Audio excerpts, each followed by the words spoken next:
Hello, one and all. It's My Hero Academia, chapter 309, Can't Be a Child Anymore.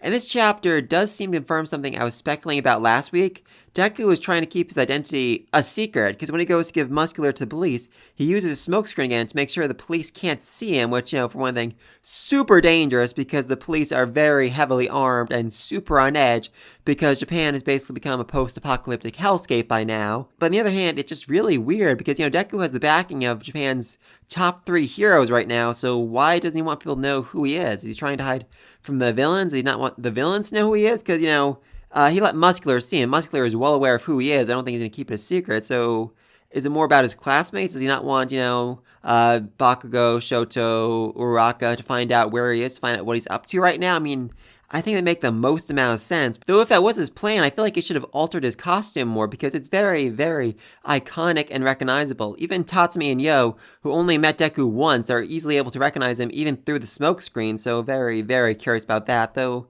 this does raise an interesting point. Secret identities, I mean, they are a pinnacle of any hero comic, of almost any hero comic.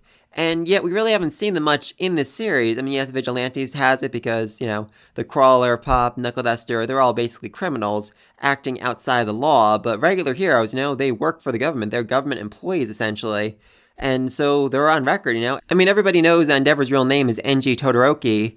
And they can probably just Google his address, which, feels like it should be a bigger deal than it is. I mean, the heroes, yes, they can defend themselves from whatever, but what about their families? I mean, remember when they decided that all the UA students should move into campus because it was too dangerous to them in the outside world because they were afraid they'd be targeted by the villains? I mean, that was great and all, but what about their families? I mean, seriously, there was a lot of theories and speculations and even some very disturbing fan arts asking, well, what if Shigaraki goes after Deku's mother? Which, yeah, that'd be bad. That'd have been very, very bad, and absolutely the kind of thing that Shigaraki would have done. I mean, yeah, now she's living UA, but before that, she was basically a sitting duck, just waiting for some villain to come around and murder her to get revenge on Deku, which, weird, very, very weird. I mean, secret identities, they are such a pinnacle of hero comics, hero lore, hero everything, that for this series, just not to have them just feels like it should be a big deal. Feels like the families of heroes should be targeted far more often than they are. So curious about that. But anyway, so Deku dropped off Muscular at the police station, which,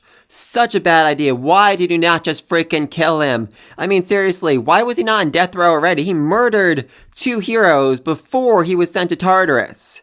What does it take to get the death penalty in this hero society? I feel like it should not be that much. I feel like it should be much, much simpler for the government to decide, you know what, this dude is way too dangerous, we should just kill him right here and now. I don't think there'd be a lot of opposition to that. Especially right now after everything that's gone on in this massive prison break. I mean, don't get me wrong, I'm a big fan of Redemption, but yeah, not for Muscular, not for Muscular. And then Deku reunites with All Might. Oh god. I just love this look he has with the glasses on, and Deku's landing looks so freaking cool, it's amazing.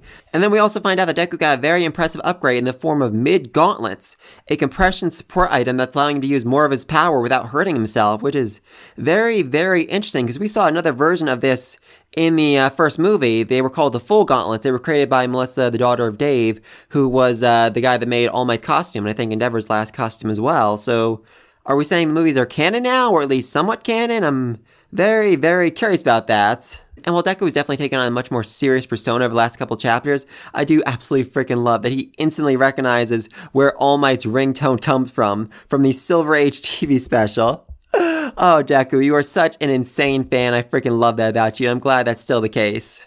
And it seems like Deku's plan moving forward is to take out as many villains as possible while searching for Shigaraki and All For One. That way, when the time comes for the big final battle, for the big rematch between the two of them, All For One will have far fewer pawns to use against him. And then we get a flashback to Deku in the hospital, and we finally complete the collection. Mario, Yoshi, Toad, all of them are here. Yay!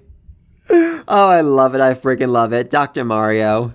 And he tells him that essentially Deku has become stronger since his last fight against Muscular, to the point where he's able to contain much more of the power. Back then, using more than 5% of One For All would essentially destroy his body, whereas now it can use up to 45%. Though there is still some damage being done to him, and he probably will eventually lose the use of his arms down the road, which, unfortunate, but yeah, we saw that coming. And then All Might decides to drop the ball and tell Deku's mother everything about One For All For One, and the centuries-old battle that her son is wrapped up in the middle of.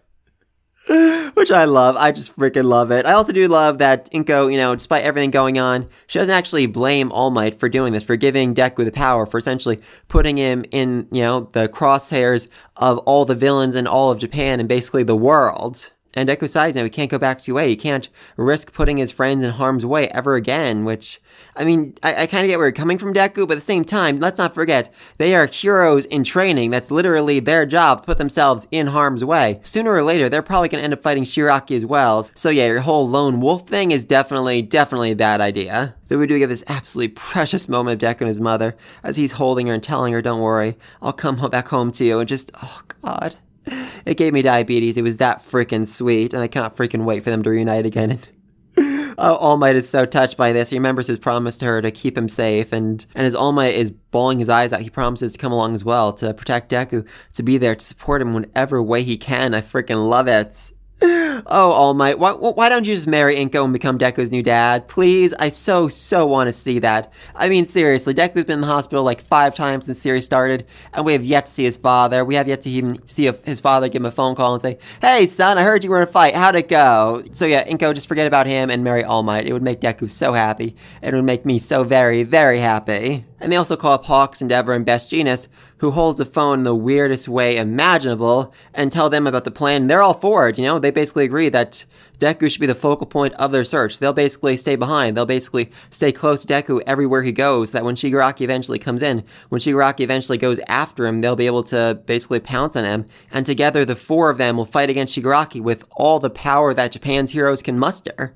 That's basically the best possible plan I can think of to stop Shigaraki. Yes, certainly be helpful if Deku could rely on his friends to lend him a helping hand here, but yeah, not gonna happen, at least for a little while. Plus, this gives them a chance to grow on their own, to improve and train themselves, and to basically step up into the role of being heroes, so that when they do eventually reunite with Deku, they are far stronger than they were in this last fight. And then we get to see Gran Torino passing on the hood to Deku and telling him, listen, don't be so rigid, killing people can be a way to save people, which, yes, that's certainly true. I certainly think that if Deku had just straight up killed Muscular then and there, a lot fewer people would die in the future. Because seriously, we all know Muscular's going to break out of prison again. We just know it's going to happen. And then we get the final shots.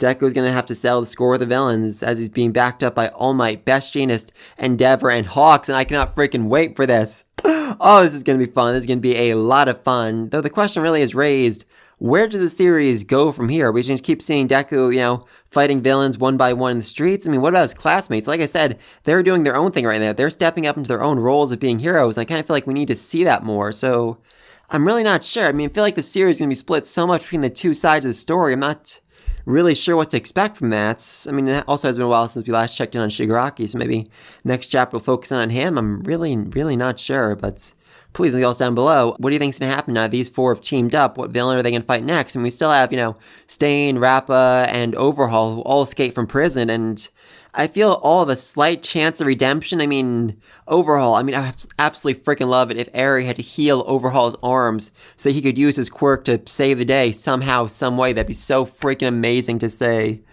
Stain, he is a villain, but at the same time, he isn't the kind of person who would go after innocent people. He went after heroes who he thought were corrupt, and now he's going to see a whole bunch of villains attacking just ordinary people, and I don't think he's going to like that. I don't think he's going to want to allow that to happen. He might start targeting villains again, which would be absolutely freaking amazing to say. As for Rappa, anyone who's seen Vigilantes knows what kind of role he played there, and oh, it'd be so fun to see him come back. It'd be so fun to see him come back. But yeah, let me tell us down below. Be sure to like, subscribe to this video, and until then, peace!